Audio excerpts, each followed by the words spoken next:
Good morning, everyone, and welcome to today's webinar, Making Today's Data Rapidly Consumable. I have the pleasure of introducing three great speakers for you today.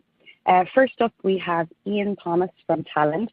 He's a senior data engineer who joined earlier this year after many years working for one of the largest enterprise database organizations in several roles from data architecture to digital transformation. We also have Graham Mossman, who's joining us from Snowflake, and he is based in London.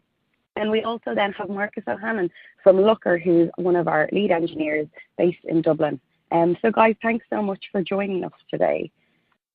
You'll be hearing from them in just a moment, but just before then, I want to go through some housekeeping items. Our webinar today is being recorded. The slides and recording will be emailed to you later today.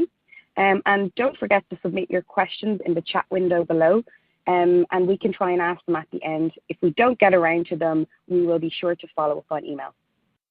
So without further ado, I'm going to hand over now to Ian. Thanks very much, Lorna. So as Lorna said, we're going to talk about data, everything data today. So let's move on.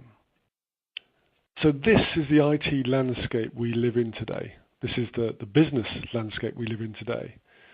Everything's moving to the cloud. Everything's going real time. IT driven is becoming more self-service. The IT and the business working together. Centralized governance is becoming shared governance. And it's difficult to keep pace with changing requirements. And I get really excited about all of this change. I know some people don't like change, but I get really excited about it because I can see data and IT systems being discussed in the boardroom. You know, it's not just a byproduct or a support function or part of a support function now. It's actually driving businesses and driving innovation and differentiating different businesses as well. Some people say data is the new oil. I slightly disagree. I think oil is a commodity. I think data is a way of really differentiating organizations. And the more you can harness the diverse data sets that are out there and use that data at the right time to make business decisions, the more innovative and the more profitable and the more valuable your organization is going to become. So I believe data is more valuable than oil. So how do we keep pace with all this growth of data, and how do we adapt to all these different diverse data sources that are out there? You know, from all of your standard transactional systems that you might have inside your organizations, you know, serving your customer or providing services to your customer. It's not just about harnessing that data now to make decisions about that, but it's about leveraging all the data that's available, not only inside but outside your organization as well. There's all those diverse set coming from social media, sensors, machine-to-machine information that's coming through, information that's out there from cloud applications that may or may not be used inside and outside your organization. So how do you keep pace with this? All this data of different formats, of different data models, of different speeds of actually being able to capture this data as well. Some is available in big batches, some of it comes in real time. So how do you actually manage this? Well, you can take a hand coding approach. You can learn all those different languages out there to harness and manipulate that data, and you can bring all these different consultants with all those different skill sets on board in your organization to do that. Or you can take a much more automated and tool-based approach. And that's what Talend really brings. It brings a platform for bringing in your data from all these different diverse sources at different speeds, being able to transform and manipulate that data and make it available to businesses in as short a time as possible, so gaining quicker time to value. So it can take data in, it can profile, it can cleanse data, it can aggregate data, and it can normalize data. So we can make it available in the best format possible for your reporting tools, for your business functions to consume as quickly as possible and get quicker time to value. And how do we do this? Well, Talend provides the data fabric platform. And this is not only an ETL platform for bringing in and extracting data and transforming data from all of those traditional data sources, but our heritage really comes from the big data world. We made some big bets early on in the big data world where we saw people taking advantage of open source frameworks and other frameworks to manage large amounts of data in batch and real time. And so we provide the connectivity, and we provide some of that future proofing for you as well. It's still the Wild West out there in terms of some of those frameworks. There's still a lot of consolidation to be done. But we bring those frameworks into our tool sets. We abstract up, so we give it a very friendly and easy to use interface abstracted on top of those complex frameworks underneath. So it allows developers, self-service users to use and leverage and manipulate that data without having to know all the complexity of how it's organized underneath the covers as well. And we can do this on-premise and in the cloud. We can deploy our tool sets on-premise and have a fully managed service in the cloud, or we can access data that's in the cloud or on-premise as well.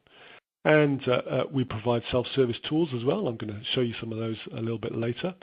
But we also provide application-to-application integration. There are different degrees of application. So we can, as applications are being transacted in the cloud or on-premise, then all of those transactions can be propagated through to some environment where the business can make use of those for reporting, for example.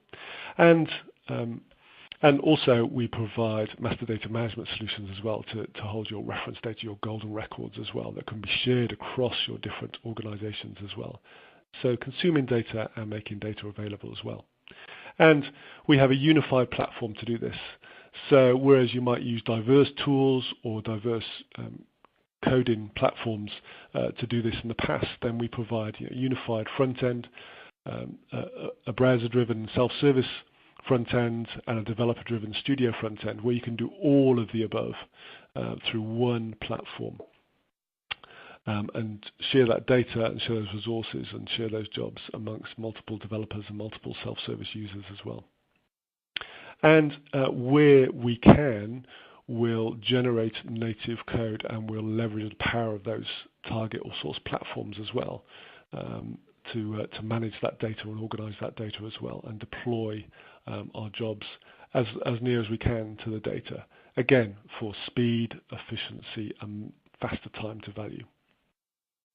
And our foundation is open source. We have an open source foundation, and we call it open core. So we have a core foundation that's open source, and then we provide enterprise features for enterprise customers to take advantage of all of those frameworks above.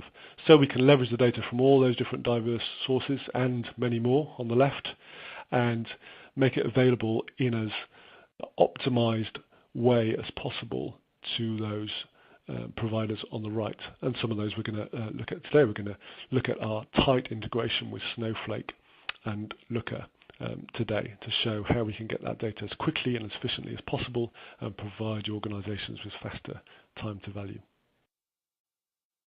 So without further ado, I'll just hand over to Graham to talk about Snowflake, and we'll demonstrate then after we've all spoken. Thanks. Graham. Okay, thank you very much. Yeah, Snowflake is the database in the heart of this overall solution we're going to look at today. We have Talend bringing in the data, and we have Looker consuming that data, but in between there is an engine that you would maybe not see otherwise, that is going to be able to deal with large amounts of data and many concurrent sessions running at the same time. You can be running your Talend data into the database at the same time as you're hammering it with queries from Looker. So I'm going to talk about our data warehouse. So it's been built 100% for cloud. We don't have a on-premise version. We take advantage of, in our architecture, of all the best features of cloud. It is a managed service, and it is a complete SQL database. It behaves just like any other SQL database you may have used in the past. And because it's SQL, it speaks to tools of ETL or business intelligence extremely well. Because it's a service, we kind of promise zero management. The management of the platform, upgrades, backups, etc., are taken care of inside our service. All of your data, behind the scenes, our data is stored on Amazon S3 storage, which is unlimited, and you don't need to plan in advance for a particular amount of data in your database.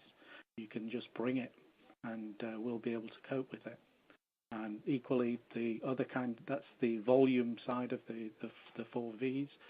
Variety we take care of because we directly work with semi-structured data formats. There's no need to flatten out a JSON file, for example, into a relational format before you bring it into Snowflake. We can directly work with JSON files from SQL as part of our solution.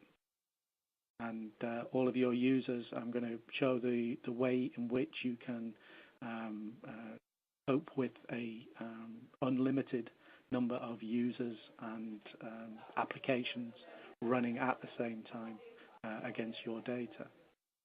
And all of the talk is about how big we can scale. You don't always use your solution at the same level, 24/7, 365 days a year. There are times when they are quieter, and there are crazy times when you need real power on your system. We have the flexibility to scale up and scale down in a very few seconds, and where you only pay for what you use. So as well as being a very powerful system, it can also be very economical. So that's the major selling points of our database. Just to save time, I've built this slide to the climax. What it demonstrates is that we have our data stored in one place, like I say, on Amazon S3 storage, and it can be semi-structured format. And using that data, what we call virtual warehouses, which are clusters of compute resource from Amazon as well. And you set up one of these for each kind of activity you want to run. So, for example, if you want to use Talend, and I strongly recommend you do, you can use that to bring in data at the same time as you're querying the data from Looker or using our Spark connector or Python, etc. We have a wide range of connectors that we work with. So the upshot here is that we can deal with an unlimited amount of data and an unlimited amount of users, and that is extremely hard to demonstrate on a call like this. You'll be able to see the front end of Talend, and you'll be able to see the very clear dashboards you get with Looker. But just remember that behind the scenes is a super engine in the cloud that is dealing with all of that data. Our customers love this product. The three main things they get from it: the staggering performance, which can be as fast as you like by adding more resource. But even at a lower level, you get excellent performance. The concurrency that you get from this unique architecture, where we separate the storage from the computation, and you can have as many pools of compute resource working with the common data as you need. And the simplicity. The previous diagram maybe looked a bit complicated, but that's something we deal with behind the scenes. All you have to do is to create tables, fill them with data, and run queries against them. That is my product. I'm going to encourage you to find out more if you want to know more about our technology. But otherwise, I'm going to pass on to Looker to show how you can present that raw data in some kind of style. Great, thanks for that, Graham. So my name is Marcus, and I work here at Looker. And before I jump in to talk about Looker and how we're a modern BI platform and how we kind of approach things a little differently, I first kind of want to talk about why you should even kind of consider a modern BI platform. And the two answers are kind of there in front of us, I suppose. Firstly, we need to leverage today's technology. We've heard from two great products, Talend and Snowflake, and they're very modern. They're very new to the market. So we want to be sure that whatever BI tool we select integrates perfectly with those solutions. And the second point is also we're all on a quest for self-service on the data, and we want to push data from that Snowflake database out to as many people as possible, but in a way that ensures governance.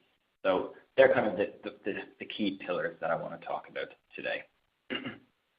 So in terms of why Looker, let's start with kind of a traditional BI approach. Well, this approach right here is where maybe the new school meets kind of the traditional approach. On the left hand, we have Talend doing all its magic, connecting to multiple data sources and extracting and loading that data in very flexibly into a cloud data lake like Snowflake, which is definitely the correct approach, and it's something that Looker encourages. We love the idea of centralizing your data within a fast MPP database like Snowflake.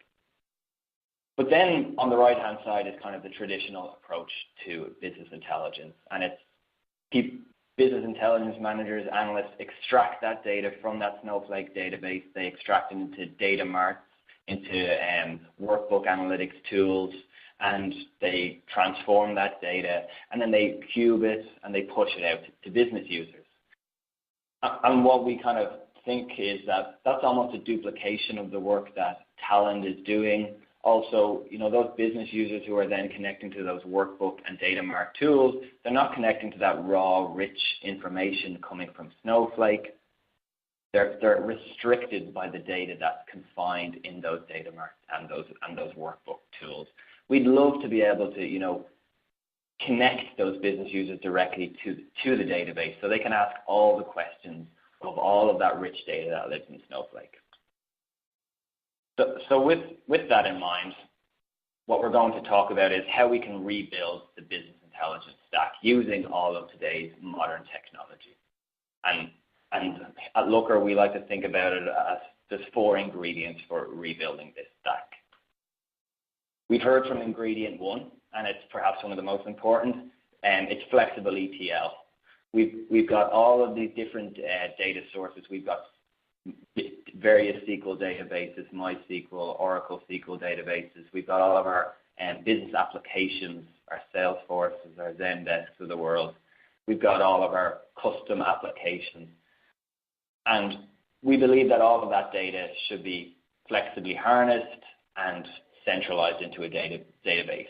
And Talend does a great job of that. It provides flexible ETL, it connects to multiple sources, and it provides, all of that good data cleansing and deduplication, and it construct the data in denormalized or normalized format. The second ingredient is, we've heard from it already, again, a modern, powerful elastic warehouse in Snowflake. So again, we want to grab all of that data from the multiple sources and centralize it into a fast database that can deliver to our end users as quickly as possible. A tool like Snowflake provides cheap and infinite storage. It provides infinite compute power, and again, you only pay for what you use. So it's a great choice when we're talking about selecting an analytical warehouse. Ingredient number 3 is we want to eliminate the idea of extracting the data into data marts or into silos or into workbook tools. We want to live connect business users to that Snowflake database. In that way, the data is never out of date. They're working off real-time data. They're never The business user is then never restricted to the information they can explore. They can always drill into the data, see further. They can cohort the data by whatever they want. They can filter it, look at specific subsets of customers. And also, another intrinsic kind of benefit of live connecting is data never lives on a laptop or in a secondary location. We're live connecting to the database. We're not creating duplicates of the data, so bypassing a lot of security issues. So ingredient number 3 is a great concept, but I suppose at Looker, that's what we seek to solve. How do we live connect business users who don't know SQL to this data warehouse? How do we allow business users to ask questions like, what is the revenue for the UK? Or show me sales by month where category equals X. So how can we allow business users to ask these questions that aren't going to be displayed within a dashboard, within a data mart, or within a workbook tool? What we need is a flexible modeling layer that can translate business user questions into SQL, live connect that SQL to the data warehouse, and deliver it back to the business user. Looker has developed a very powerful, very flexible modeling layer that is all built on SQL, so leveraging kind of everything that's great about SQL, but making it more simplified so business users can actually use that SQL to extract the data in a timely fashion from the warehouse. So with that in mind, ingredient number 4 is a modern logical data modeling layer. It's a layer where we can define all of the definitions, all of the KPIs in our business in one place. We can define revenue, we can define gross margin, and then business users can interact with those definitions, but they can slice and dice the data in any way they want, and how they interact with that data, again, is translated to SQL, sent off to our database, and we retrieve the results that the business users want. Also, when we think about that modeling layer, we want it to lend itself to kind of the modern approach. So when we think about how our software application is created today, everything is code-based. So our data model should be code-based, and it is. Looker's data model is all fully version controlled via GitHub, allows for developer collaboration and version control, allows you to kind of work in a safe environment and push all updates to production where business users can then, again, self-serve on the data from the database using that single source of truth, using those data dictionaries. And finally, just to wrap up, just to kind of summarize exactly how Looker approaches the self-service and the business intelligence problem is, we say, use a tool like Talend to grab all of your various data sources and centralize them into a massively powerful warehouse like Snowflake. We then say, don't extract that data out of Snowflake. You've made a massive investment in those 2 tools, time, effort, and leverage those tools. So live connect business users to that powerful raw data. Open it up to everybody. You open it up to everybody through a logical modeling layer known as LookML, which, like I said, is version controlled and can connect directly to your database, can provide powerful user management, and can scale as your data needs grow effectively. Then finally, how, in terms of consumption of that data, allow business users to self-serve on that data through the Looker web interface application using dashboards, self-service tools, maybe push out content to secondary applications, be it your internal apps or maybe an external web application. You take advantage of things like scheduled delivery to automatically send me dashboards, send me alerts when certain data within the warehouse has changed. And then finally, take advantage of Looker's fully functioning REST API to do everything we do in Looker programmatically. So again, that's Looker's approach. We're really kind of harnessing the power of the 2 tools we spoke already about, and we're doing that through our modeling layer, which allows us to live connect everybody in the business to the database.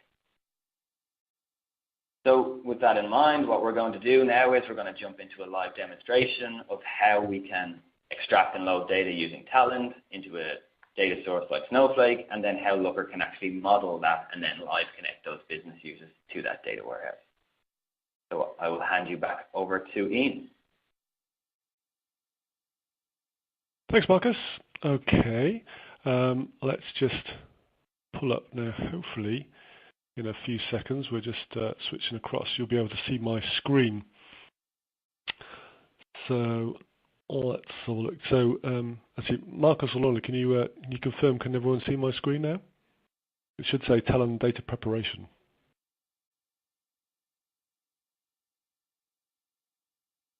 I'll make that assumption that people will. So while the screen's refreshing, then I'm just going to start on that first layer really. How do we get data in? So when we think about traditional ETL, then sometimes we think in the past, a single set of processes or jobs just to bring the data in on a daily basis and flow through to reporting engines, etc. and data warehouses and data marts.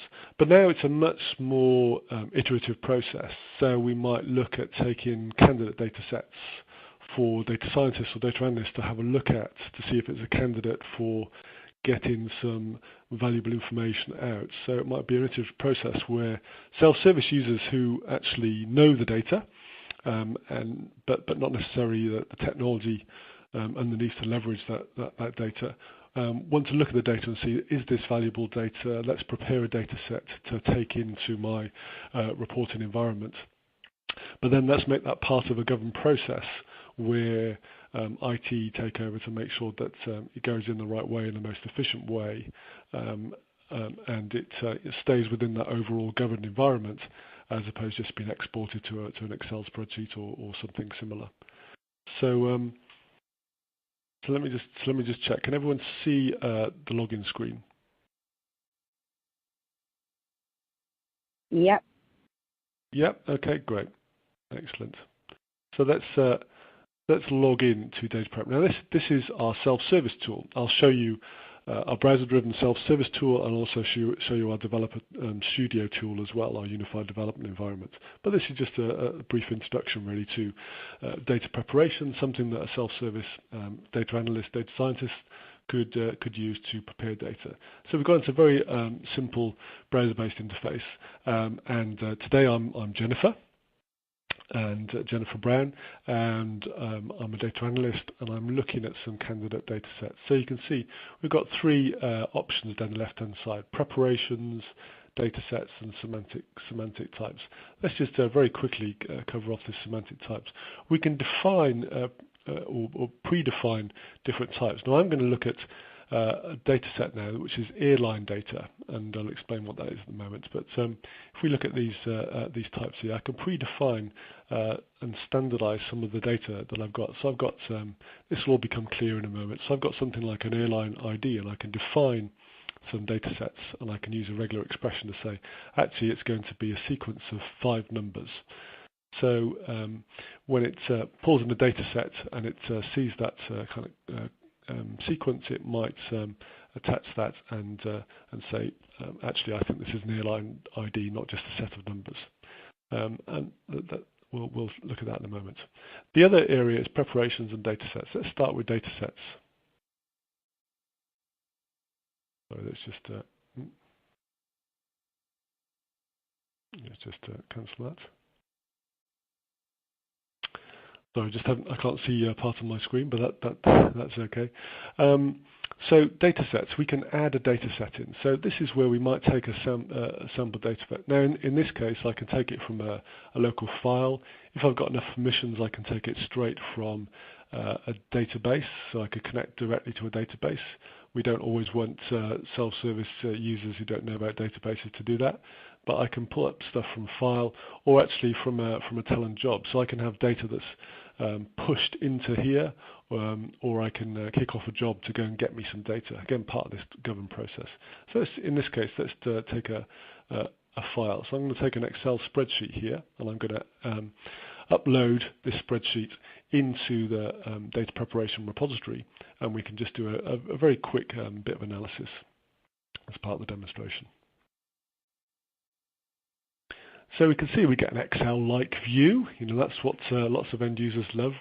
It brings in the data. So if we look at actually what that data looks like in Excel, then this is all kinds of airline data. So it's got data about flights, where the origin airport was, where the origin city was, and where the destination was, and the flight time, so we can analyze if there are any delays at all. And that's the sort of information we're just looking at, just some sample data just to work on. So I pull this data in here. Now you can see this mysterious airline ID I was talking about here. It's found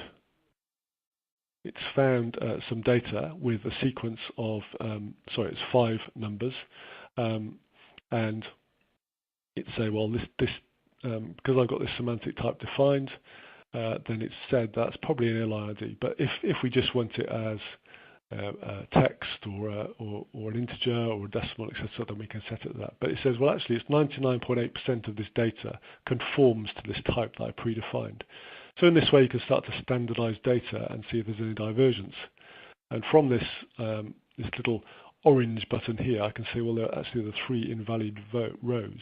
So let me just select those rows, and you can see these don't actually conform. Now, if I was looking at this first one, actually, compared to the rest of the data, there's just a little erroneous character in there, so I can just change that manually. And now we should just have 2 invalid rows coming back. And do you know what? I'm just going to be very ruthless with this data set, because there's lots of data. I'm just going to delete these. When the data's bad, I'm just going to delete these. But you might apply some kind of data quality process to these. But in this case, I'm just deleting the rows. And you can see over on the left-hand side now, we're starting to build what we call a recipe. So everything that we apply to the data, it defines as a recipe over on the left-hand side. And this recipe can be applied to a full data set. Now, I've just taken in a sample of rows over here, just sort of 1,500 rows or so. But there's a full data set here with 500,000 rows. So I might just play with the sample data set, apply some data quality functions to my recipe, and then actually put this back into IT to apply the same on the full data set. So for example, we can sort out some of those anomalies. There's some data anomalies over here as well. So there's some invalid dates. So again, the 32nd of the 10th, I don't think that's so. Again, I'm going to be very ruthless and get rid of this data here, making sure that I've got some clean data. Again, I don't have to be a skilled IT user to be able to do this. I can just do this with the tool. But I know what the data looks like. I actually might want to do something a little bit more clever. Well, actually, I want to split this out here, because I know it's got an origin city here. This is US airline data, and it's got a state name. So actually, I might just want to granularize this data a little bit more. I can look down here and see the sorts of patterns of data I've got over here. But I might want to split this out. So I can say, well, let's find a function over on the right-hand side here. Let's split the text in parts. I'm going to split it into 2 parts. I'm going to split it into the city name and the state code. So in this case, I can see there's a comma between them, so I'll use that. If I just hover over the submit button over here, I can see preview what it looks like before I actually commit to it. So it's going to add 2 new columns, and it's going to split out that name, that column. So I'm happy with that. So I'm going to split out that information. So you can see we're starting to expand our recipe over on the left-hand side here with some more sophisticated functions. And now I've got that split out, I can actually delete that column itself. So you can start to see we can do some fairly easy functions over here. I can see I've got some trailing spaces here, or some leading spaces here. So I might actually want to trim this data as well. So remove white space from this column as well. And so you can see we can start to manipulate the data, clean the data, make it available then for some further analysis. Finally, I might want to combine it with another data set. So I've got the state codes here, so I might want to combine it. I've got another data set. and if I just click over here, I can see I've got a business regions states data set over here, which it's already suggested that I add. So I'll just add that region column. So it'll join on those two blue defined. So this newly defined column here and this column over here, and we'll combine the data set. So it's just a very easy way of joining two data sets together. And now we've got a very long data set that maybe can be taken into our staging area for further analysis. So now I've got the region name as well over here, combined data set. So very, very quickly, it's very, very, very powerful in what it can do and how it can prepare and manipulate the data for an analyst to use. I've got quite a long recipe over the left-hand side here. So I'll simply just save this as a preparation. So on-time performance sample preparation, and I'll save it into my home. An administrator might be able to move that around, and you might only have permissions to save it in certain folders, and you might have permissions to export it or not. So if we go now, we've saved that data preparation here, and it's in the data preparation repository. If we go back to if we go into our developer studio, so this is more of a developer view of the data on our data jobs, our ETL jobs that we might define here. So this is what the developers would use to define all those access to all those diverse data sources that I talked about and how we actually get data. So over on the right hand side here we've got a palette. So for instance, we can look at different databases that we might want access to. So we might have access to a bunch of Oracle databases or MS SQL databases, etc., or straight through to some SAP through a standard set of API into their databases as well. So we can just simply drag and drop components from this palette over on the right hand side, or we can actually and then predefine and configure those components. Or actually, if we just drop down into metadata here, then we can predefine and pre-configure some of those components here. So for instance, if we've got some if I find a component over here, I'll find our Snowflake components, because that's what we're going to do next. Then you can see we've got a bunch of Snowflake components, so we can define inputs and outputs, send data to, get data from Snowflake. But over here, I've used that component and predefined some connections. For example, I've predefined and pulled down all the metadata about particular sets of tables we got up in our Snowflake data warehouse. So we've got a simple star schema where we've got a fact table and many dimension tables for reporting, which Marcus is going to show how he's visualized the data along in a minute.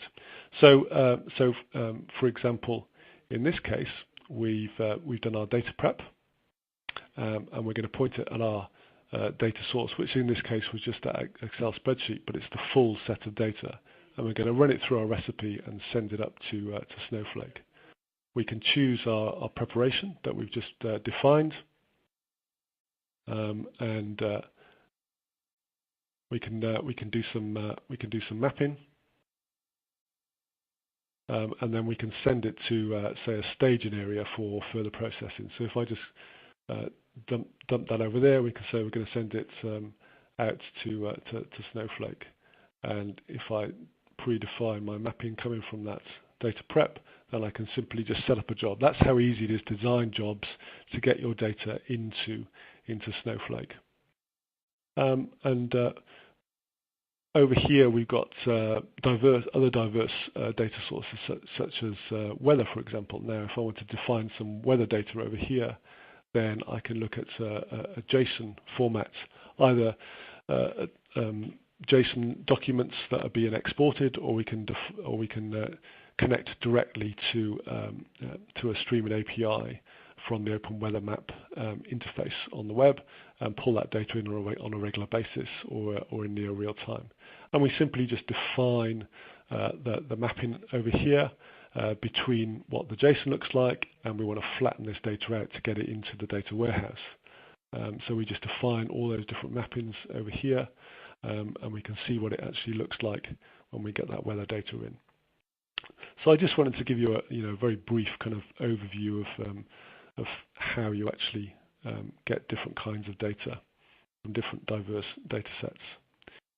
And finally, if we just if we go over here, now this is something a little bit more complex. This is where we set up jobs to actually take all of that dimensional data. We've done some aggregates, we've done some mapping from the full set of airline operational data, and we're going to take that dimensional data straight through to Snowflake, and then we're going to take that data all the way through to our fact data inside of Snowflake as well. And if we go back up to, just bear with me. If we go to what's Snowflake, this is the browser interface to Snowflake. So this is what the Snowflake interface looks like. Very, very simple, where you define warehouses, i.e. the compute side, how much compute you want, and then databases, and a very simple database interface. So this is where we define our fact airline data and how we want to get that data up there. So we define our tables, and we simply just connect to those tables. And you can see that we're streaming about 500,000 rows straight up to that fact airline table inside of Snowflake. And so when we go back to the fact airline, then we can see we're starting to fill up with 500,000 rows of data. So that's really all I wanted to show, just how easy it is to get self-service data into in Snowflake, into our airlines staging. If we want to pre-prepared data, we can simply define ETL process from diverse data sources like JSON documents or streams. We can define batch processes to get huge amounts of data up to our central data warehouse for analysis. So without further ado, I'll show how we'd actually visualize this data for some business value. And before that, Graham, is there anything else you want to say about the Snowflake interface here? No, actually, I think you said it. I mean, it's a very simple interface. It really points out the separation of data from compute. I mean, you have your data side here in this tab, and if you just switch over to the warehouses tab, just on the next tab on the Snowflake, and that's where you define your computation resources. And you can make it as large or as small as you like, and because we've got two of them there, you can run your ETL jobs on one of them while you're running your query jobs on the other, so the two processes don't interfere with each other. So yeah, that's all I'd want to say at that point. Great. Let's just see if our 500,000 rows have got into our fact airline. Yep, so we've got our 500,000 rows have now gone straight up to warehouse, and it's ready now for analysis from Marcus. Marcus, do you want to take over and show how we can make some value out of this data now? Yeah, great. Thanks for that, Ian.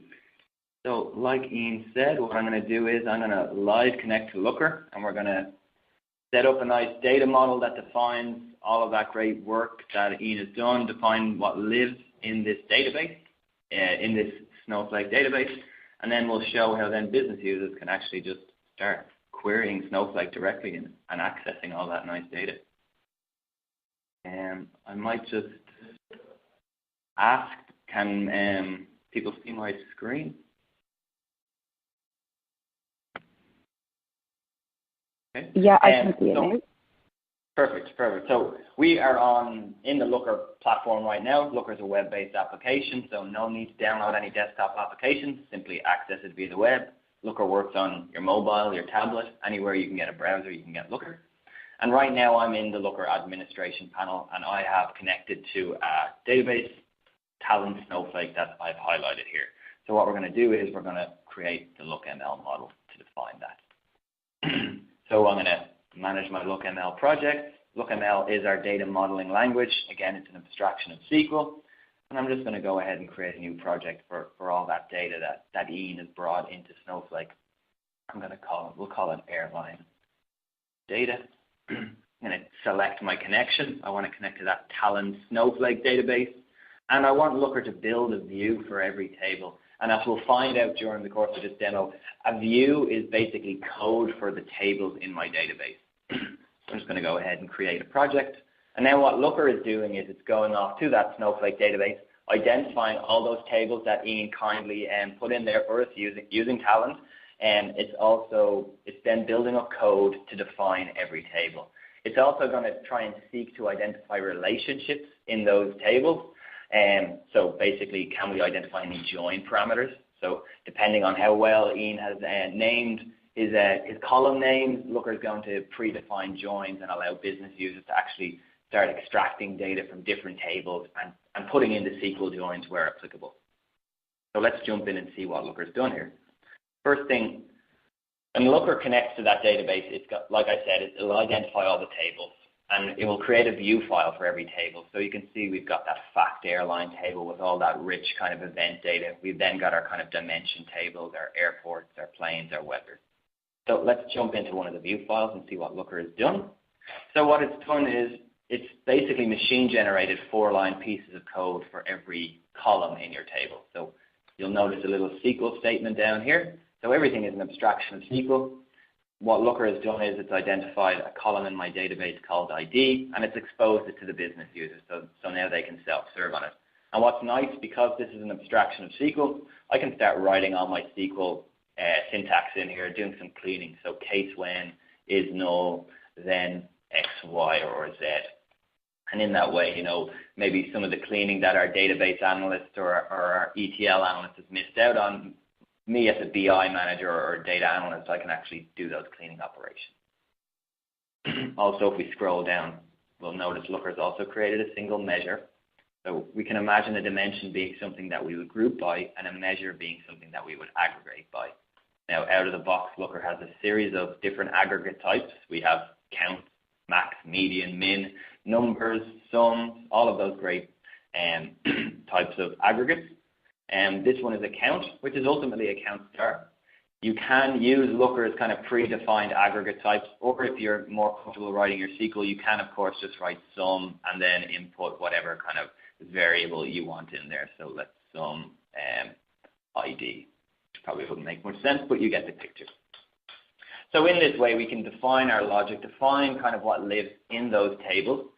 And then the next thing is we want to define how those tables relate to each other, because this is this traditional star schema that Ian has provided for us, so we're going to have to join across different tables. And we define how all those tables relate to each other in our model file. So I'm going to jump in here, and you'll notice Looker has created what we call an explore. An explore is basically a point where anybody can start querying Snowflake. Generally, it starts with your most granular table, so we notice our explore starts with the fact airline. Looker has then identified that this fact airline can join to airports, and it can join on the airport ID. It also notices that it joins carriers, and it joins on the carrier ID. If, for some reason, Looker didn't identify one of the joins, we can just input it ourselves. So join, like weather data, maybe eventually we'll add in some weather data, and it will be a left outer join. And we'll define that relationship, the SQL on. So maybe day equals day one. Incorrect syntax, but you guys kind of get the picture.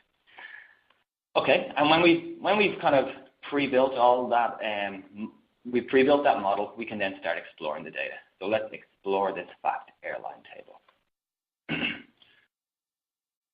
So this is our Explore screen. This is the Looker self-service layer where business users are able to query Snowflake directly. Now, on the left-hand side, all the tables that we've exposed in that Explore. So I can, for example, select some data from the fact airline. Let me select the simple count star. Let me look at it by date. Now I'm just going to hit run. And we see Looker's return the data for us, but the question is, how has it returned that data? So if we look under the hood, Looker's actually created this SQL statement. It's used these definitions, that count star measure that I showed, sent it off to Snowflake. It's retrieved the data, and now I'm free to visualize that in any way I want. I can use Looker's full BI visualization suite. Once you know you're happy with your visualization, you can simply save and add it to a dashboard, save it as a look, download it, share it with your colleagues. Cool. But let's jump back into this modeling layer. I want to show you the flexibility and how we can start iterating on these definitions. So if we scroll down here, you'll notice there's a dimension called delayed minutes. So obviously certain planes flying in and out of airports are delayed. So maybe we want to create a flag that tells the user, was this plane delayed or not? So I'm going to create a new dimension called is delayed. It's going to be a type yes, no, so basically a Boolean. And the SQL Boolean that we want it to evaluate is delayed minutes greater than 0. So if delayed minutes is greater than 0, then that's a delayed flight. If it's not a delayed flight, obviously. Let's hit save, jump back into our self-service layer. Just going to refresh our Explorer so that we can have that is delayed identifier available. Now you'll notice on the left, we have a yes-no dimension, is delayed. Let me pivot by that, like you would kind of an Excel pivot chart. You'll notice the SQL is probably getting a bit more complex, but our business users, even our data analysts, don't really need to worry about that. Looker's gone ahead and formatted everything correctly for us, and now we can just simply visualize that again using Looker's full BI suite. I think a stacked bar chart probably makes the most sense in this instance. So in this way, we can start curating and creating more definitions within our modeling layer. And we can push them out to business users so they can self-serve on those definitions. And the huge benefit of this is when we talk about governance and consistency in our business. Anywhere where somebody looks at the definition for is delayed minutes, any dashboard that uses this definition, it comes through this single line of code. It's transformed on that single line. So if we ever need to update, that's going to deliver governance and consistency in your business. And it's also going to deliver flexibility. If you ever need to, update is delayed, maybe you say, actually, planes that are delayed 10 minutes, I'm not going to class them as delayed anymore. You can simply update that one line of code, and it will in turn update your entire kind of data infrastructure. Every dashboard, every kind of explore screen that we saw already will be updated. You're not in a world where you would have to update 10 different data marts, 10 different workbooks, that power all of the different dashboards in your organization. So this code-based modeling layer delivers kind of great flexibility. You'll notice over here, we can configure it with Git for version control as I outlined earlier. Great. So that's kind of the modeling layer in action, and hopefully that paints a picture of how it kind of delivers that governance and delivers that self-service. What I want to jump into now is kind of a nice ready-made, pre-built example.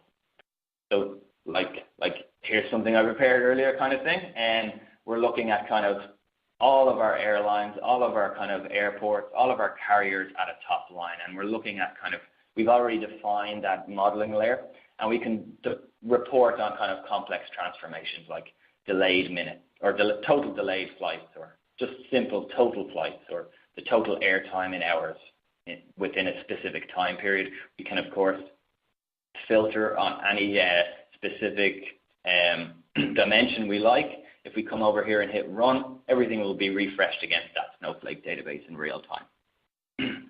Very quickly, here we can see in this graph, Atlantis is the most popular airport in terms of flights. So we could potentially, maybe we want to jump into the website of Atlanta. Again, we're a web-based application. We could jump into any web-based tool. Or maybe we want to link to another Atlanta dashboard so we can, drill into the Atlanta data. So here, for example, we're now looking at Atlanta Airport's dashboard. If we wanted, we could update this again to be a different airport. But what I really want to very quickly show you is we notice that there's a specific carrier here that is actually returning a lot of delayed minutes. So Southwest Airlines, not a great advertisement for them, but in this time period they delivered 112,000 delayed minutes. So let's show how the self-service layer can allow business users to ask more questions. So I'm just going to very quickly, I know we're under time constraint here, but very quickly I want to explore from here. So what I want to do is I want to filter on this specific airlines, and I want to get some more information. So let's just filter on that very, very quickly. And what we're trying to get to is, why is this figure for delayed minutes so high for Southwest Airlines?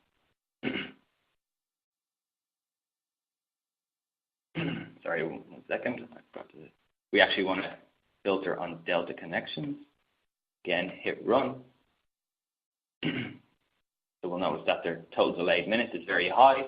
So maybe we want to look at this split out by day. Maybe there's a specific day that delivered a lot of delayed minutes. Again, I'm going to bring in that date column and hit run. While that's running, again, Looker's writing all this SQL, allowing business users to slice and dice the data. And very quickly I can see, if I visualize this, that there was 2 days that delivered a high amount of delayed minutes for whatever reason.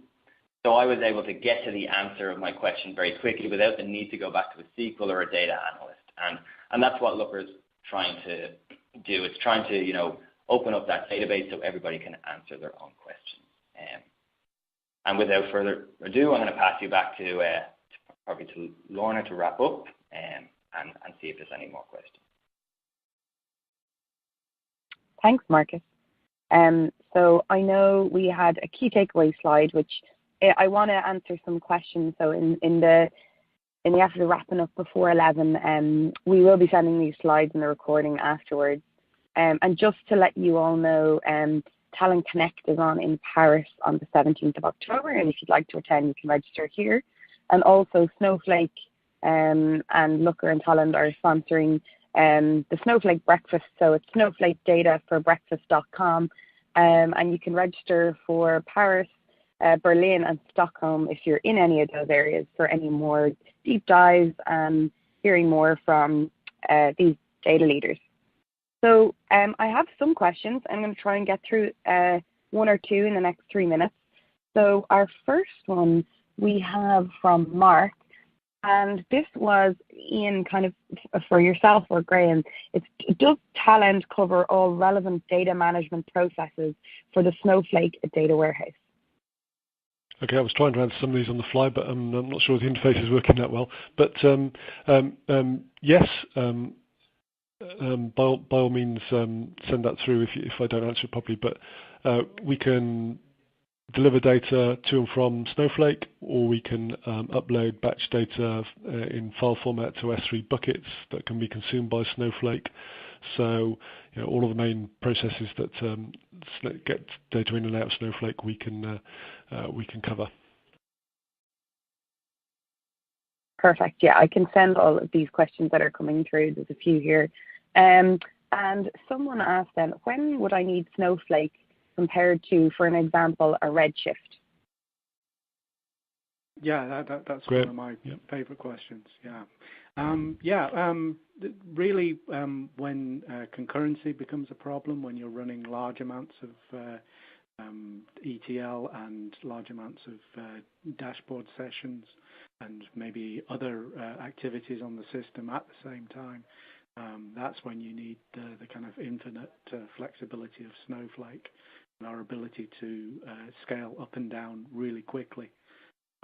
There are other cloud databases, and some of them are rather good, but we have this extra ability to scale to meet these kind of peaks in activity you get in every business. So that's how I'd answer that question. Thanks, Graham. And just finally, time for one last. So very simple one here through Marcus. What's the difference, or just a main difference between Tableau and Looker? Yeah, that's a very good question. I suppose Looker is all about connecting business users live to the database. So we say we operate in database, meaning we live connect and live query it, as opposed to extracting the data in memory. And also our flexible modeling layer. our modeling layer provides the ability to kind of self-serve at scale. It's all built on top of SQL, so data analysts and business intelligence managers love it. Yeah, so it comes down to being in database and having a really flexible data modeling layer. Okay, great. Guys, unfortunately, we've just run out of time. A lot of questions coming in, so I'll be sure to share them with the relevant people, and we will follow up on email with you guys. I just want to thank everyone for joining today. And as I said, the recording and the slides will be sent out to you later. Thanks again, and we hope to see you on another webinar.